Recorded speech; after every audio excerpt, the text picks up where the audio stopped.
ಅಂದರೆ ಸಿನಿಮಾಲಿ ಒಂದು ಗ್ಲೋರಿಫಿಕೇಷನ್ ಮಾಡಿರುವಂಥದ್ದು.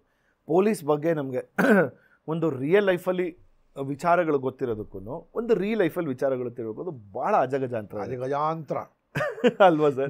ನೀವು ಪೊಲೀಸ್ ಸಿನಿಮಾ ಒಳಗೆ ತೋರಿಸಿದ್ರೆ ನಮಗೆಲ್ಲ ನಗು ಬರ್ತಾ ಇರ್ತದೆ. ಹೌದಾ ಸರ್? ಫಸ್ಟ್ ಆಫ್ ಆಲ್ ನೀವೆಲ್ಲ ಸ್ಟಾರ್ಗೆ ಮರ ಹಾಕಿರ್ತಾರೆ, ಪಾಪ ಜನರಿಗೆ ಗೊತ್ತಾಗಲ್ಲ ಅದೆಲ್ಲ. Actually it does lot of damage also. Whereas you see western ಮೂವೀಸಲ್ಲಿ ನೋಡಿ ನೀವು, they are much more realistic. ನಿಮಗೆ ಈ ಬಾಲಿವುಡ್ ಮತ್ತು ಕನ್ನಡ ಪಿಕ್ಚರು, ತೆಲುಗು ಪಿಕ್ಚರ್ ಒಳಗೆ ಭಾಳ ಫೂಲಿಶಾಗಿ ತೋರಿಸ್ತಾರೆ. ಐ ಡೋಂಟ್, ನಿಮಗೆ ಎಂಟರ್ಟೈನ್ ಮಾಡ್ತಾ ಇದ್ದೀರೋ ಅಥವಾ ಮಿಸ್ಲೀಡ್ ಮಾಡ್ತಾ ಇದ್ದೀರೋ ಅಥವಾ you are taking them on a fantasy land over there. That is a big question mark over there. And wrong ಥೀಮ್ಸ್ಗೆ ಹೈಲೈಟ್ ಮಾಡೋದು, especially crime and rowdyismಗೆ. But if you look at foreign films, especially Bollywood, they don't make heroes out of criminals. A criminal is a criminal and a hero is a hero. Yeah, finished. Yeah. There's a fine line. ನೀವು ಇಲ್ಲಿ ಕ್ರಿಮಿನಲ್ಗಳಿಗೆಲ್ಲ hero ಮಾಡಿಬಿಟ್ರೆ, what are you doing to these thousands of unemployed youth? You are converting them into criminals.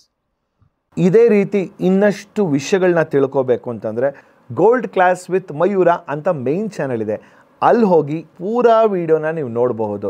So miss ಮಾಡಿದಿರಾ like ಮಾಡಿ, subscribe ಮಾಡಿ, ಇಷ್ಟ ಆದರೆ share ಕೂಡ ಮಾಡಿ.